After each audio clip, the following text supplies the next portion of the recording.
Collar ہمارے ساتھ موجود ہے. السلام علیکم جی. السلام علیکم. وعلیکم السلام. شگفتہ جی ہمارے ساتھ موجود. جی شگفتہ کیسی ہیں؟ یہ میرا مسئلہ ہے, میرا ایکسیڈنٹ ہوا تھا 3 سال پہلے نا. جی جی. تو یہ درونیوں کا گٹا پیر کا وہ فریکچر تھا 2 طرف. آپریشن کرایا, پلیٹیں وغیرہ بھی ڈالی ہیں, پھر نکال دی, سوٹ نہیں کری. لیکن میری ایک حکیم سے بھی علاج کرایا, اپنے پی ایم اسپتال سے بھی کرایا. ہڈی جڑ گئی کہتے ہیں, لیکن آپ صحیح نہیں بیٹھی نا, صحیح نہیں بیٹھی. اس کی وجہ سے میں نا چل نہیں سکتی, بہت پریشان ہوں. وظیفے بھی میں نے کئی پڑھے ہیں جنہوں نے بتایا, لیکن مکمل میں چل نہیں سکتی بغیر سہارے کے نا. اچھا اس میں بھی ہوتا ہے سوج. میں آپ شگفتہ اللہ پاک آپ کو شفائے کلیہ عطا فرمائے بیمار کربلا کے صدقے میں. لیکن آپ کو نا یہ میں وظیفہ تو پوچھ لیتی ہوں, لیکن آپ کو پراپر ڈاکٹر کو دکھانا پڑے گا کیونکہ یہ ہڈی کا معاملہ ہے. دکھا رہی ہوں, لیکن مسئلہ یہ ہے کہ میرا مجھے پوچھنا ٹھیک کیوں نہیں ہو رہا میرا مسئلہ. اچھا ڈاکٹر آپ کو کیا کہہ رہے ہیں, مجھے آپ پہلے یہ بتائیں کہ ڈاکٹر نے آپ کو کیا کہہ رہے ہیں؟ آپ یہ واک کرتے رہیں تو کسی دن بیٹھنی ہوئی تو بیٹھ گئی, اس کا کوئی علاج نہیں. اگر وزن دیتی رہیں گی تو ایسے نہیں. فزیو تھراپی کرائی ہے آپ نے اپنی؟ انہوں نے تو کوئی کری نہیں. اس میں یہی بتایا ہوا آپ کا وزن کتنا ہے ویسے؟ اب تھوڑا زیادہ ہو گیا ہے, 60 ہے میرے خیال میں, اور 55 میری عمر ہے. اچھا, اور آپ نے فزیو تھراپی نہیں کرائی؟ جی وہ انہوں نے بتایا ہی نہیں مجھے. تو یہ بات سے بتائیے کہ اس کے ساتھ وزن رکھتی رہیں تو درد ہوتا ہے, 2-3 دفعہ چکر لگاتی ہوں. ہائی می جان, یہ تو بہت آپ کے لیے بہت ضروری تھی. خیر چلیں, یو نیور لیٹ. میں شفا کا جو ہے وہ شفا کا وظیفہ پوچھ رہی تھی, لیکن ابھی وجہ سے پریشان ہو کے تھے میں ٹھیک کیوں نہیں ہو رہی. دیکھیں یہ بھی آزمائش ہی ہے, اور اکثر ہم نے دیکھا کہ جتنے بھی بڑے بڑے انبیاء کرام ہیں ان کو اس طرح سے بہت ساری چیزوں سے صحت کے اعتبار سے انسان بہت آزمایا جاتا ہے. اسی لیے اپنی زندگی کے اندر نا چاہے اردو میں اس دعا کو کریں کہ اللہ تعالیٰ نہ بیماری میں, نہ مفلسی میں, اور بڑھاپے میں کسی کا بھی محتاج نہ کریں سوائے اپنے. ٹھیک ہے, تو یہ دعا مانگتے رہیں. اس کے علاوہ حسبنا اللہ و نعم الوکیل, سب سے بڑا کارساز جو ہے وہ خدا کی ذات ہے نا. تو صبح میں اگر یہ صبح تسبیح یہ پڑھیں اور سورہ فاتحہ, کیونکہ سورہ شفا بھی ہے, 7 مرتبہ صبح اور 7 مرتبہ شام پڑھیں تو انشاءاللہ اللہ تعالیٰ ضرور ان کو شفا یاب کریں گے. خدا سے امید رکھیں, اور وہ بغیر موسم کے جب مریم علیہ السلام کو پھل دے سکتے ہیں تو انشاءاللہ یہ بھی چلیں گے انشاءاللہ تعالیٰ. انشاءاللہ. اچھا سمینہ بی بی ہمارے ساتھ موجود ہیں, تو سر میں ان کی کہانی کی زبانی جانتی ہوں. السلام علیکم جی. وعلیکم السلام. میری جو کہانی ہے, کہانی کیا ایک میرے پر بیت چکی ہے. وہ میرا مسئلہ یہ ہے کہ میرے ہسبینڈ کے ہم یعنی کہ 2 بھائی ہیں, ایک میرے ہسبینڈ اور ان کے چھوٹے بھائی.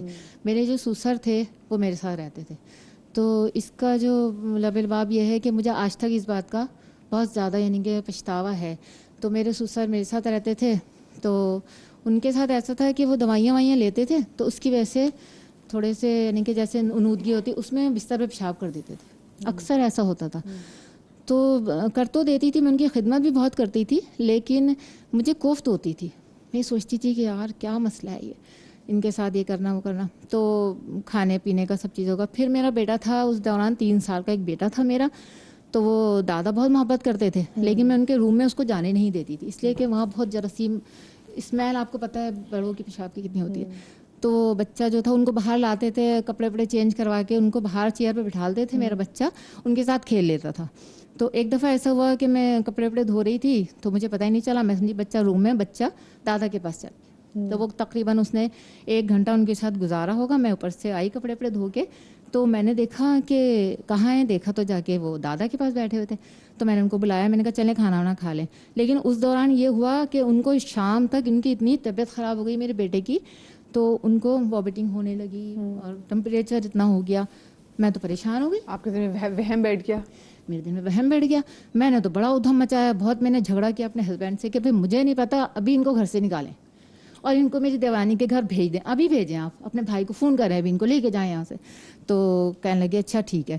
پھر بیچارے وہ مجھے ایک دن حسرت بھری نگاہوں سے میرے سسر دیکھ رہے, میں بھول نہیں سکتی وہ بات آج تک. تو میں نے ان کو بس ان کے میں نے کپڑے وپڑے تیار کر کے ان کا بیگ اپنے ہسبینڈ کو دے دیا میں نے, اور وہ چلے گئے.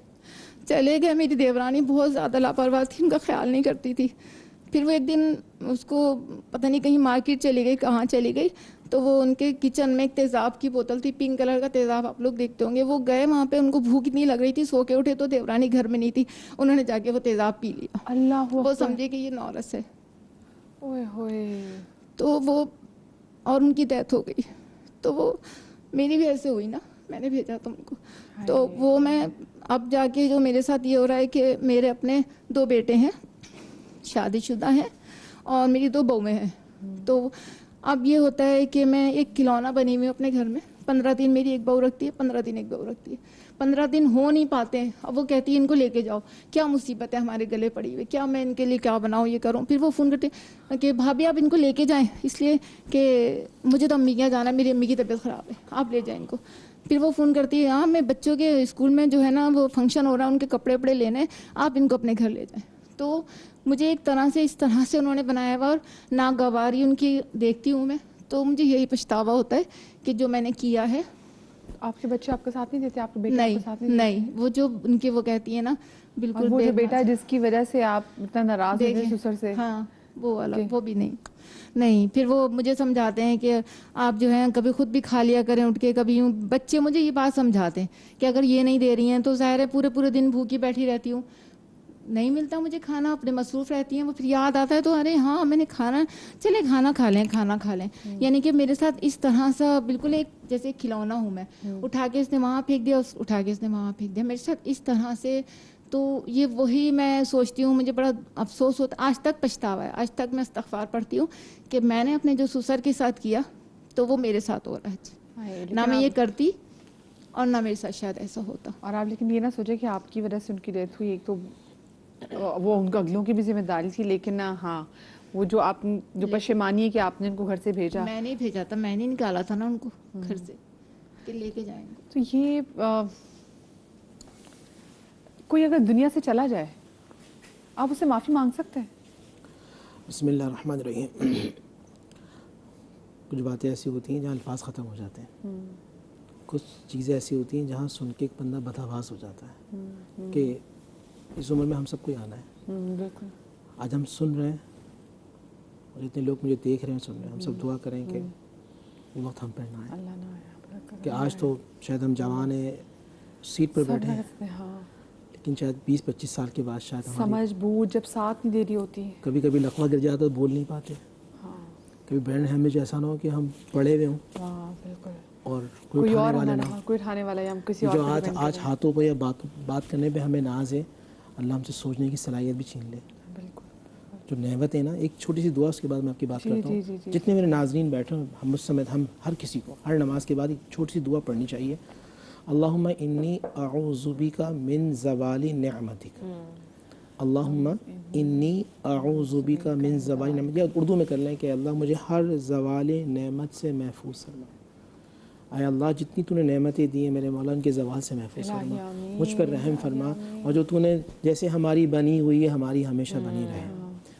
اچھا اب آئیے، سب سے پہلے تو ان کا ایک سبب یہ ہے کہ زندگی موت اللہ سبحانہ و تعالیٰ کے اختیار میں، کوئی کسی کو نہیں مار سکتا. مگر ماں اور باپ کی ذمہ داری بہو پر نہیں ہوتی شرعاً، بلکہ وہ بیٹی پر ہوتی ہے. آپ کے شوہر کی سراسر غلطی تھی کہ انہوں نے اٹھا کے اس طرح پھینک دیا. وہ جتنی خدمت تھی آپ جو کر رہی تھی، اللہ آپ کو صلہ عطا فرمائے، مگر شرعاً آپ پر وہ ذمہ داری نہیں تھی، آپ نے کی، اللہ آپ کو جزا خیر عطا فرمائے. اور آپ کے بھی جو بیٹے کا یہ پروگرام دیکھ رہے ہیں، اگر انہوں نے آپ کے ساتھ اچھا برتاؤ نہیں کیا اور آپ نے اگر دل میں کہیں نہ کہیں بات رکھ لی، اللہ ان کی کبھی بخشش نہیں فرمائے گا. یہ ذہن میں رکھیے گا. وہ ہر سال حج پہ خرچ کریں اور خدا نہ خواستہ اللہ کو زندگی دے، وہ خانہ کعبہ میں مر جائیں اور ماں کا دل دکھاؤ یا باپ کا، اللہ ان کی بخشش نہیں کرے گا. یہ رسول اللہ صلی اللہ علیہ وسلم کی احادیث ہیں. سب سے پہلے آپ ان کے لیے دعا کرتی رہو. جتنی میری، وہ جو کہتے ہیں نا ہمارے گھر میں بے برکتی ہے، اگر ان کے باپ زندہ ہیں، دنیا کے سارے پیران نظام، سارے علماء، سارے اولیاء ایک طرف، اور رسول کی حدیث کے مطابق باپ کی دعا ایک طرف. اگر گھر میں آپ کا باپ موجود ہے اور جن کے والدین زندہ ہیں خاص طور پہ، آپ پریشان ہو نا، آپ کسی سے کے پاس جانا نہیں ہے، آپ کو ٹیلی فون اٹھانا، کہنا ہے بابا میں آج پریشان ہوں، اور وہ جو دل سے دعا کریں گے نا، پورا ایک سلسلہ شروع ہو باپ جاتا ہے. کی دعا فرض سے عرش تک چلی جائے گی. اور جب عرش تک جائے گی تو جو رکاوٹیں اور آزمائش کا سمندر ہوگا نا، وہ پل بھر کے اندر سونامی کا جو ایک طوفان ہوگا ختم ہو جائے گا اچانک. تو اللہ تعالیٰ ہمیں محفوظ فرمائے، والدین کی قدر کریں. اور ایک آخری میسج، ابھی سے اپنے بچوں کی تربیت کریں. ہم ان کو اچھے اسکولنگ سسٹم میں تو بھیج رہے ہوتے ہیں، وہ تعلیم یافتہ ہو جاتے ہیں مگر تہذیب یافتہ نہیں ہوتے. ہاں، تو بچوں میں تہذیب کا ہونا بڑا ضروری. کالر ہمارے ساتھ موجود ہے. السلام علیکم جی. السلام علیکم. وعلیکم السلام جی. نوشین ہمارے ساتھ ہے جی اس وقت. جی نوشین کیا پوچھنا چاہیں گی؟ میں نا پچھلے 30 سال ہو گئے میری شادی کو. جی جی. اور شادی کے 2 مہینے بعد سے ہی میں بیمار ہوں، اور آج 30 سال ہو گئے میں وہ بڑھتی جا رہی ہے. اور میں شکر بھی ادا کرتی ہوں، میں نماز بھی پڑھتی ہوں، میں اچھے کام بھی کرنے کی کوشش کرتی ہوں، سب کچھ. ہمارے رزق میں برکت نہیں ہے، ختم ہوتا جا رہا ہے، ختم ہوتا جا رہا ہے. مطلب 30 سال ہم دونوں میاں بیوی نے بہت کوشش کی ہے، ہم نے بچوں کو اچھا پڑھایا ہے الحمدللہ، لیکن رزق نہیں کھل کے نہیں آتا، یا بالکل بند ہو جاتا ہے. کھانے پینے کے لالے پڑنے لگ جاتے ہیں. تو کچھ سمجھ نہیں آتی کہ کیا کروں، میں کیا پڑھوں. میں کچھ نہ کچھ پڑھتی بھی رہتی ہوں ہر وقت، لیکن یہ آزمائش ہے کیا ہے. صبر تو میں کر ہی رہی ہوں، ظاہر ایک چیز پڑی ہے سر کے اوپر، بیماری بڑھتی جا رہی ہے. ٹھیک ہے میں کر رہی ہوں، لیکن اور کیا کر سکتی ہوں میں. اچھا، بیماری کیا آپ نے ویسے اس کا پتہ کرایا آپ کو؟ مجھے شوگر ہو گئی تھی، جو میری لاکھ کوششوں کے باوجود اس سے میرے گردے متاثر ہوئے، میری سسٹوسکوپی ہوتی ہے، میری آنکھیں متاثر ہوئی، میرے 7-8 آپریشن ہو گئے، ناخن متاثر ہوئے ہیں. بس ہر چیز جو الٹی ہو سکتی ہے وہ ہو جاتی ہے. چلیں چلیں ٹھیک ہے. بہت شکریہ جی نوشین جی آپ کی کال کا. علامہ صاحب ایک تو میں ان کی کال کے حوالے سے بھی، اور ان میں بھی آپ کا اور کچھ کہنا چاہیں جو ہمارے ساتھ کیس موجود ہے. بسم اللہ الرحمن الرحیم. جہاں تک ان کا تعلق ہے تو دیکھیے یہ جو جیسے مسلمان نے کہا کہ سسرال ان کی ذمہ داری نہیں تھے، شرعاً اخلاقاً ذمہ داری تھے، شرعاً نہیں تھے.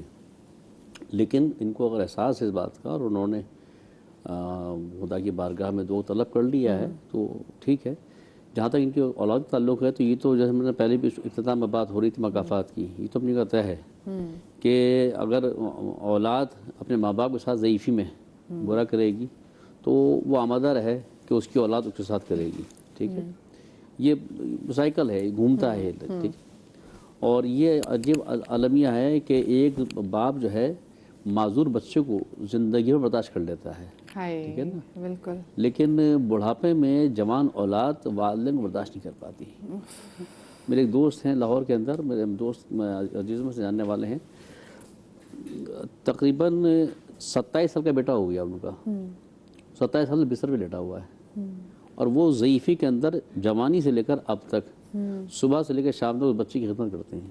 معلوم بھی ہے کہ بیٹا کسی کام کا نہیں ہے میرے، یہ تک سانس ہے اس کی، اس کے لباس سے لے کر ہر چیز تمام معاملات وہ ضعیفی میں دیکھتے ہیں. وہ یہ المیہ ہمارے معاشرے کا. بیمار اولاد کو ماں باپ برداشت کر لیتے ہیں، لیکن ماں باپ کی ضعیفی کو اولاد جرمانیاں برداشت نہیں کر پاتی. یہ ایک المیہ. اللہ تعالیٰ دعا کرتے ہیں خدا عالم کے پر عالم اس نئی نسل کو یہ توفیق عطا کرے کہ وہ اپنے آپ کی عزت کرے. اور جہاں تک تعلق رہا ان کو فکر کرنے کی ضرورت نہیں چاہیے. تو جو اولاد اگر بہویں کر رہی ہیں تو وہ بھی تو بہووں کا سامنا کریں گے نا آگے چلتے ہیں، ٹھیک ہے نا. تو ظاہر ہے ان کو چاہیے کہ اب اس سے بہتر ہے کہ سب تاریخ دہرائے، اپنی اصلاح کر لیں، اور ان کے بیٹے بالخصوص. جہاں تک تعلق ان کا رہا تو ایک تسبیح ہے، اگر اس کو یہ پڑھیں صبح میں، یقینی سے بتا انہوں نے کہا کہ نماز پڑھتی ہیں، نماز فجر کے بعد نہار منہ بغیر کچھ کھائے پیے نماز فجر کو ادا کریں. نماز فجر کو ادا کرنے کے بعد ان کے لیے نہیں، سبھی کے لیے ہی ہے، ٹھیک ہے نا، قبلہ رخ بیٹھ کے اسی رخ بغیر کسی سے بات چیت کیے ہوئے اول آخر درود پڑھنے کے بعد 100 مرتبہ ایک تسبیح سورۃ الحمد کی، پہلی سورہ سورہ حمد، 100 مرتبہ اس کی تلاوت کریں، اور تلاوت جب ختم کر لیں تو 7 مرتبہ یا اللہ یا اللہ یا اللہ، اور 7 مرتبہ استغفر اللہ استغفر اللہ استغفر اللہ یہ پڑھیں، اور ساتھ میں ایک پانی رکھ لیں، اس پانی پر دم کریں.